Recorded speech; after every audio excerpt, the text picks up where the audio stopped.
हे everyone, welcome और welcome back to Raksha unplugged. कैसे हैं आप लोग? तो इस पॉडकास्ट में बात होगी पंचू और फ्लैपी मैडम के बारे में। तो पंचू का एक पुण्यतिथि से रिलेटेड एक पोस्ट आया था जिसमें उन्होंने इंग्लिश में सारा कुछ लिखा हुआ था। और जो भी उन्होंने लिखा था वो मैंने आप लोगों को ट्रांसलेट भी कर दिया था, समझा भी दिया था कि वो क्या कहना चाहती हैं। बहुत ज़्यादा उस पर हमने डिस्कशन नहीं किया था, हमने केवल बात रखी थी और बताया था कि अभी तक जो है फ्लैपी मैडम का कोई व्लॉग नहीं आया है। फिर उसके बाद फ्लैपी मैडम का थोड़ी सी देर बाद उनका भी व्लॉग आता है, जहां उन्होंने पुराने जो भी उनके व्लॉग्स थे, जहां वो अपने हस्बैंड के साथ थी, शादी से लेकर जो भी उनके मूवमेंट्स थे अच्छे अच्छे वाले, उन्होंने सारे वीडियोस कंपाइल किए। छोटे छोटे क्लिप्स थे जिनको कंपाइल करके उन्होंने अपलोड किया, थोड़ा सा वॉइस ओवर भी किया और उन्होंने वो व्लॉग डाला। काफ़ी इमोशनल करने वाला व्लॉग था वो कहीं ना कहीं। उसके बाद वो एक और व्लॉग लेकर आती हैं जिसके लिए लगातार आप लोग कितने कमेंट्स कर रहे थे, सब बोल रहे थे कि इस पर भी बात करो। कल मैं लाइव आ गई, वहां पर भी लोग बोल रहे हैं बात करो बात करो बात करो। एक्चुअली मैं थोड़ा सा इस टॉपिक से बचने की कोशिश करती हूँ, बट ठीक है, मैं कोशिश करती हूँ कि पंचू वाले वीडियो पर रिएक्ट कर दूँ पर मैडम के वीडियो पर नहीं, क्योंकि अलग ही है मेरा, उसका अलग ही है, आप लोग जानते ही हो। तो वो वाली बात हो जाती है। तो कुछ लोग तो ये भी बोल रहे थे कि फ्लैपी मैडम इसलिए रिएक्ट करी हैं क्योंकि अगर वो रिएक्ट नहीं करती तो लोग सोचते कि फ्लैपी मैडम को समझ में ही नहीं आया कि पंचू ने लिखा क्या। बट ऐसा नहीं है यार, समझ में आ ही जाएगा क्योंकि इतने सारे रिएक्शन बनने लगते हैं तो रिएक्शन पर तो उनकी नज़र रहती है। और जब रिएक्शन वाले चीज़ों की चर्चा करते हैं, अपने थंबनेल पर वो चीज़ें लिख देते हैं, अंदर वीडियो में बोल देते हैं, तो उधर से वो समझ लेती है। ईजी है ना, समझ तो जाएगी, ऐसा कुछ नहीं है। अच्छा, जो उसका व्लॉग आया था जहाँ वो बता रही थी कि रात के 1 बज रहे हैं, 3 बज रहे हैं, ये पोस्ट मुझसे भूली नहीं जा रही, ये वो फलाना ठिकाना, और उसने बहुत सारा कुछ उधर बोला, इमोशनल भी हुई। देखो यार, दर्द तो सबका है, ये तो नहीं हम कह सकते हैं कि किसी का ज़्यादा किसी का कम। जैसे उसके माँ बाप परेशान है वैसे ही उसकी पत्नी परेशान है, और वैसे ही कहीं ना कहीं वो लड़की भी परेशान होगी जिसको बोलते हैं कि वो इस घर की है ही नहीं, वो बाहर वाली है, उसके भाइयों की कमी नहीं है। यार, भाइयों की कमी आपके पास अगर 2 आंखें हैं और एक आंख चली जाए तो आप क्या उससे ये बोलोगे कि तुम्हारे पास एक आंख है, अभी है? ऐसा नहीं है कि तुम्हारी मतलब दोनों आंखें चली गई। तो ये कोई सेंस नहीं होता है। और वो हमेशा यहाँ रही है, यहाँ उसके भैया लोग उसको लेकर आए थे, उसने अपने भैया के साथ मिलकर चैनल की शुरुआत की थी, सब कुछ किया था।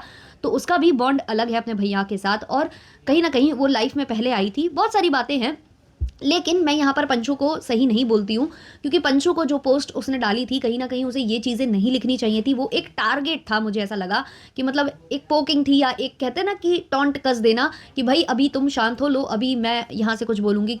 क्योंकि पहले ये था ना कि हमारी जो फ्लैपी मैडम है वो बोले जा रही थी, बोले जा रही थी, बोले जा रही थी, और पंचू एंड फैमिली बिल्कुल चुप थी। अब क्या हो गया, फ्लैपी थोड़ी सी चुप है यहाँ पर, तो इधर से एक पोकिंग हो गई, एक मुद्दा मिल गया और उसको भी मौका मिल गया कहीं ना कहीं फ्लैपी को इस पर बात करने के लिए।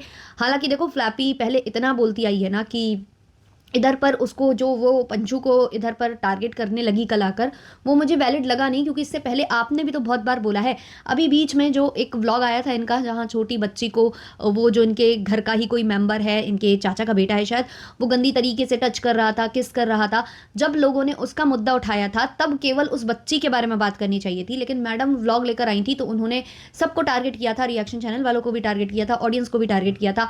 ऑल्सो उन्होंने पंचू पंचू की फैमिली सबको टारगेट कर दिया था। उन्होंने तो ये तक कह दिया था कि पंचू उस घर में आई है तो खाना नहीं बनाती, उसे बैठे बैठे खाना कोई खिलाता है। भाई, आप उस घर को छोड़ के जा चुके हो, अब वो वहां पर खाना बनाए नहीं बनाए, कोई मतलब वो सेवा करे ना करे, क्योंकि सेवा अब आप नहीं कर रहे हो तो कोई करे ना करे, आपको क्या लेना देना, आप अलग हो गए।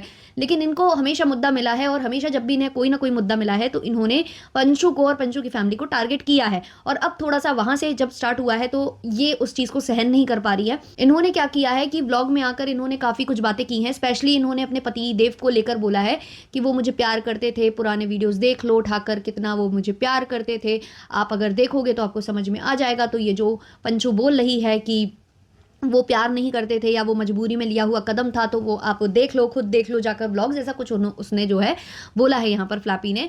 तो यार, ये मुझे एक बात समझ में नहीं आई, लॉजिक मुझे समझ में नहीं आया। ये लोग एक तरफ, खुद जो हमारी फ्लैपी मैडम है, इनका खुद का एक स्टेटमेंट ऐसा था कि इनसे शादी ही जो उन्होंने की थी, जो वीर जी ने इनसे शादी की थी, वो इसलिए की थी क्योंकि उनको लालच था चैनल का और एडिटिंग का। ये इनके स्टेटमेंट रहे हैं किसी के चैनल पर जाकर। और उसके बाद अगर किसी ने ये चीज़ बोल दी कि उन्होंने कदम ये उठाया था ताकि वो बेटी को सेव कर सके, अपनी बेटी मतलब अपने बड़े भाई की बेटी के लिए ये कदम उठाया था, तो ये चीज़ में इतना भी बुरा मानने वाली कोई बात नहीं थी जितना इन्होंने उस चीज़ को मतलब ले लिया है कि भाई प्यार नहीं था। ये कहना चाहिए भाई, शुरुआत में तो प्यार नहीं रहा होगा ना, आपने ही बोला है कि हमारी लव मैरिज नहीं थी, सब आपकी फैमिली से यही बोल कर गए कि लव मैरिज नहीं थी, है ना। जबकि व्लॉग्स में तो लोगों ने बहुत कुछ देखा है, हम उस पर बात नहीं करते, हम आपके स्टेटमेंट्स पर ही हमेशा हमेशा जाते हैं। जैसे कि आपने स्टेटमेंट दिया था कि नहीं हमारी लव मैरिज नहीं थी, है ना? तो लव मैरिज नहीं थी तो ऑब्वियसली उन्होंने जो कदम उठाया था वो इसलिए ही उठाया था ना कि अपने बड़े भाई की बेटी को वो सेव कर सके, वो कहीं और ना जाए, क्योंकि किसी और घर में अगर शादी होती है आपकी या वो कहीं और चली जाती है तो उसको वो प्यार मिलेगा कि नहीं, उन्हें ये था ना, इसलिए तो फैमिली ने दूसरे बेटे की शादी आपसे करा दी थी। पहला डिसीजन तो यही था। उसके बाद अलग बात है कि जब पति पत्नी साथ में रहते हैं, एक ही मतलब बंधन में बंध जाते हैं, फिर एक दूसरे के लिए प्यार तो यार हो ही जाता है ना। ऐसा तो है नहीं कि प्यार नहीं करेंगे फिर एक दूसरे को। ऑब्वियसली जब साथ में रहने लगेंगे तो एक दूसरे के प्रति उनकी भावनाएं जागृत होती हैं, एक दूसरे को प्यार भी करने लगते हैं। और आपकी तो बेटी भी बहुत जल्दी हो गई थी, दूसरी वाली भी, तो वो हम समझ सकते हैं। तो हम मानने को तैयार हैं कि आप क्या उनका बॉन्ड था, वो आपको प्यार करते थे, आप उनको प्यार करती थी, वो हमें दिखा है, व्लॉग्स में दिखा है कि प्यार था। लेकिन जो आपने स्टेटमेंट दिया उस पर भी तो गौर फरमाने वाली बात है। आपने कहा था कि लालच में शादी हुई थी, क्योंकि आपको एडिटिंग आती थी, उनको एडिटिंग नहीं आती थी, चैनल बड़ा था, उसकी अर्निंग थी, ये आपके स्टेटमेंट रहे हैं। तो फिर आप इतना बुरा क्यों मान गए एक उस पोकिंग से, या फिर एक जो भी कह लो एक स्टेटमेंट से आपको इतना बुरा क्यों लग गया? क्यों आपको ये चीज़ बुरी लग गई? और फिर ऐसा तो है नहीं कि वो हमेशा ही पोक करती है, कई बार तो आपने ही इस साइड से पोक किया है। जब वो बच्ची वाला मामला था तब भी आपने पोक किया था। इसके अलावा आप पहले भी कई बार बोल चुके हो कि प्रॉपर्टी प्रॉपर्टी प्रॉपर्टी। और जैसे ही इनका ये व्लॉग आया है, क्योंकि ये इमोशनल व्लॉग था, तो ऑब्वियसली ये होता है जब कोई इमोशनल व्लॉग आता है तो इनको पसंद नहीं भी करते हैं, उनकी भी कहीं ना कहीं सिंपति जागृत होती है। तो हुआ क्या कि जैसे ही इन्होंने ये व्लॉग डाला, यहाँ रो रही थी, तो लोगों की सिंपति एम्पति सब इनसे जागृत हुई। और उसके बाद जो पंचू ऑलरेडी जिसको हेट मिल रहा था प्रॉपर्टी प्रॉपर्टी, मतलब एक उसने स्टेटमेंट ऐसा डाल दिया था, अपने भैया को पुण्यतिथि पर याद किया था, वहां पर भी लोग प्रॉपर्टी की बात कर रहे थे। और जैसे ही मैडम का ये व्लॉग आता है फिर से उसको हेट मिलना स्टार्ट हो जाता है। तो ऐसा नहीं है कि भाई पोकिंग एक ही साइड से होती है। अब मैं देख रही हूँ कि थोड़ी थोड़ी दोनों साइड से पोकिंग होती है। भाई अगर कंट्रोवर्सी नहीं चाहिए ना सोशल मीडिया पर, तो मुझे लगता है कि एक दूसरे के बारे में बोलना, बात करना बिल्कुल आप लोगों को छोड़ना होगा। अगर दोनों साइड से कोई ना कोई यहाँ चुप हो जाता है तो यहाँ वाला कुछ बोल देता है, ये वाला चुप हो जाता है तो वहां से कोई कुछ बोल देता है, जो कहीं ना कहीं एक बड़ी कंट्रोवर्सी को जन्म दे सकता है, बहुत बड़ी कंट्रोवर्सी को जन्म दे सकता है। और दूसरी बात, जब मैं ये मैडम का व्लॉग देख रही थी जो कि फ्लैपी मैडम का व्लॉग था, तो मैंने कुछ कमेंट्स भी वहाँ पर रीड किए। तो कुछ लोगों का ये कहना था कि आप जो है वीर जी को इतना याद करते हो लेकिन पहले वाले पति को क्यों नहीं। लोगों का यही कहना था, क्योंकि जैसे आपने बोला कि पुराने व्लॉग्स आप जाकर देखिए कितना प्यार करते थे वीर जी मुझसे, मैं उनसे, वो चीज़ मुझे समझ में आती है। लेकिन हमने तो और भी पुराने व्लॉग्स देखे हैं जहां आपके पहले वाले पति भी आपको बहुत प्यार करते थे, बहुत प्यार से आपके बालों में तेल लगाते थे, कहीं कुछ करते थे, आप लोगों की खट्टी मिट्टी नोक झोंक भी देखने को मिलती थी, बहुत सारी चीज़ें हमने देखी हैं। तो उनसे भी आपका बॉन्ड हमें काफ़ी अच्छा दिखता था। और जब उनके साथ गलत हुआ, जब वो नहीं रहे, तब आपके जो व्लॉग्स आते थे, आप जो बेहोश होने वाली बात बताते थे या जो भी चीज़ें आप बताते थे, तो ऐसा लगता था कि आप लोगों में भी बहुत सारा प्यार है, कि मतलब आप दोनों काफी ज्यादा इमोशनली अटैच, इतना ज्यादा इमोशनली अटैच थे कि आप अपने आप को संभाल नहीं पा रहे थे उनके जाने के बाद। ये खुद आपने अपने व्लॉग्स में बताया है उनके जाने के बाद। और वो बॉन्ड दिखा भी था कहीं ना कहीं ऑडियंस को, ऐसा लगता था कि वो काफी ज्यादा आपको प्यार करते हैं। लेकिन फिर क्या हुआ, हमने आगे जाकर क्या देखा, हमने उनकी रिकॉर्डिंग सुनी, फिर आपने ये भी बोल दिया कि ऐसे इंसान को कौन याद करेगा। तो वो थोड़ा अजीब चीज़ें हो गई ना, कि जब वो गए तब आप बोल रहे हो कि मैं बेहोश हो रही हूँ, मेरी तबीयत सही नहीं रह रही, मैं उनको बहुत याद करती हूँ वगैरह वगैरह, और आगे जाकर आप बोल देते हो कि उनको कौन याद करेगा। तो वो सारी बातें कहीं ना कहीं आपके स्टेटमेंट्स जो हैं कॉन्ट्राडिक्ट करते हैं। और जब भी आप कुछ आकर बोलते हो तो कहीं ना कहीं आप फंस जाते हो, ये वाली बात है। और मैं यही कहूंगी कि भाई चाहे वो पंचू हो और चाहे वो फ्लैपी हो, एक दूसरे को पोक करना बंद कर दो, अपने अपने व्लॉग्स पर ध्यान दो, अपना अपना जो भी आप लोगों को दिखाना है उस पर ध्यान दो।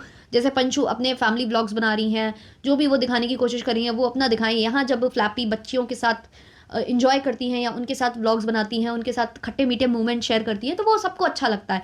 और ये सब देखना सबको ही पसंद करेगा, ना कि ये जो लड़ाई झगड़ा है वो आप जो करोगे उससे कुछ नहीं होना है। व्यूज़ ज़रूर बढ़ जाने हैं, डॉलर्स बढ़ जाने हैं, लेकिन जो डिफेमिंग होगी वो अलग ही लेवल की होगी। तो फिर दोबारा से इस, मुझे लगता है कि डिफेमिंग की तरफ आप लोग ना ही जाओ तो बेहतर है। एक दूसरे पर छीटा कसी, एक दूसरे का गंदा गंदा, ये सब फिर बहुत कुछ सामने आने लगता है, फिर बहुत सारी बातें होने लगती हैं, पुराने पुराने ब्लॉग्स आने लगते हैं, सब चीज़ों का डिस्कशन शुरू हो जाता है। तो इस हिसाब से मुझे लगता है कि एक दूसरे को पोक करना बिल्कुल बंद कर दो, अपने अपने व्लॉगिंग पर, अपने अपने कंटेंट पर ध्यान दो। और कभी किसी को उसके व्लॉग के लिए अगर कोई रिएक्शन चैनल वाला या ऑडियंस क्रिटिसाइज करती है तो उस मुद्दे को क्लियर करो, उस क्रिटिसिज्म को आप लोग क्लैरिफाई करो कि नहीं ऐसा नहीं था, वैसा नहीं था।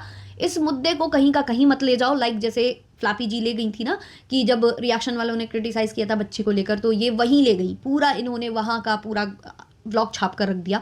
तो वो चीज़ों से कुछ आप लोगों को मुझे लगता है बचने की ज़रूरत है। बाकी भाई हम तो बोल ही सकते हैं, हम किसी चीज़ के लिए फ़ोर्स तो कर ही नहीं सकते हैं। बाकी व्लॉग्स देखो कुछ कंट्रोवर्सी होती है तो कहीं न कहीं रिएक्शन वालों का ही फ़ायदा होता है, क्योंकि वो डिस्कशन करते हैं, वो फिर बाल की खाल निकालना स्टार्ट करते हैं, तो वो चीज़ें हैं। भाई जो है वो साफ़ है, जो मुझे ठीक लगता है मैं बोल देती हूँ। एक स्टेटमेंट और जो फ्लैपी ने दिया कि मतलब मेरे पति होते तो ये सब होता ही नहीं, परिवार अलग होता ही नहीं, ऐसा नहीं होता, वैसा नहीं होता।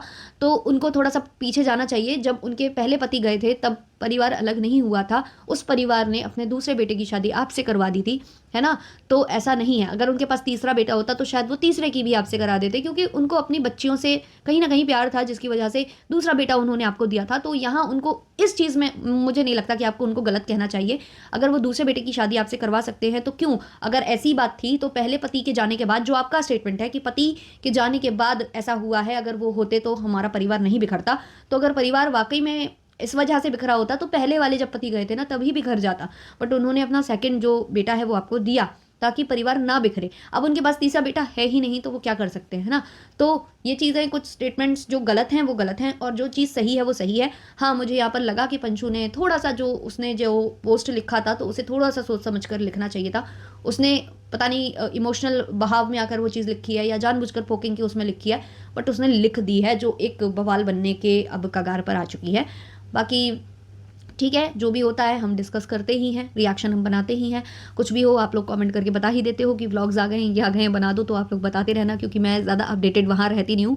मैं दूसरे व्लॉगर्स पर अभी इस टाइम पर बिज़ी हूँ, लाइक लप्पू लप्पी और भी जैसे पारस ठकराल हैं, ब्राउन गर्ल हैं, इन पर भी मैं बात करने लग गई हूँ धीमे-धीमे। चेंजेस मुझे लाने हैं। तो बाकी आप लोग मुझे अपडेटेड रखा करो, आप लोग मुझे कमेंट कर दिया करो, तो हम ज़रूर पॉडकास्ट बनाएँगे, है ना? तो चलो इस वाले पॉडकास्ट को करते हैं यहीं पर एंड। अच्छा लगा हो तो लाइक, शेयर, सब्सक्राइब कर देना। तब तक के लिए बाय बाय।